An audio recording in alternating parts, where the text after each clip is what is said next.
torch for 43 years, Jim. And that amount of determination, willpower, and spirit is pretty incredible. And I know that you did it as a team, Jim, but there are certainly two names that spring to my mind that I think should go down in history as the driving force behind the Halifax Rifles. One of those men can't be with us here tonight, Ned Amy. And for any of us that knew Ned Amy, he had quite an impact on everyone's life. An incredible man, truly an officer and a gentleman. And he's well missed. And the one thing about Ned that I remember is his smile. I mean, he just was always smiling, and he was about that tall, and he was quite a character. He dominated a room, and he was only that tall. Quite an incredible character. And certainly his memory is honored here tonight. And of course, yourself, Jim. The initiative to reform the Halifax Rifles took 43 years, and it was Jim's personal involvement that took it over the top.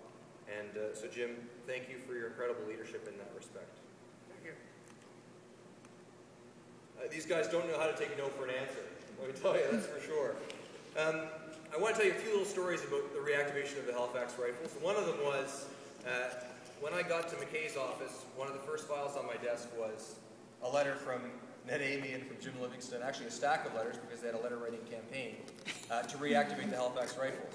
And this file had bounced through the halls of National Defence Headquarters for about 42 years, and so the response was a very eloquent no.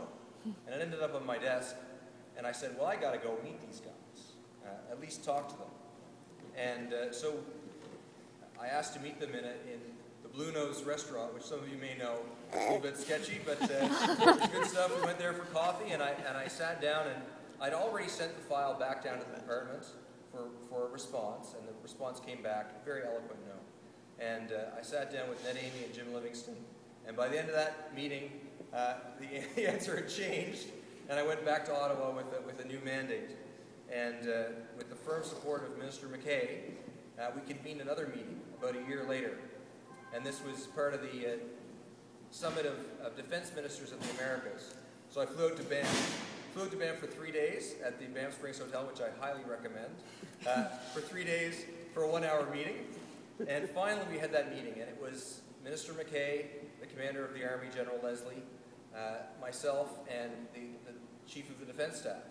And the good news was we had a new Chief of the Defense Staff, General Walter Natinchuk, who's now handed over his responsibility.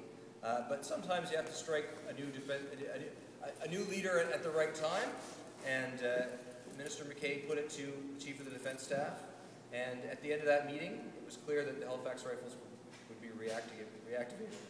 Minister McKay was able to achieve that consensus in that meeting, and we went forward, and not long after that, the Halifax Rifles were brought back to life. So thank you to the Halifax Rifles Armories Association for all that you've done to carry that torch. And the last thanks that I want to say is to the members of the regiment that are here tonight. This is an exceptional unit, and I mean that in the true sense of the word. As a rifle regiment, the tradition is you don't have colors, you don't have flags.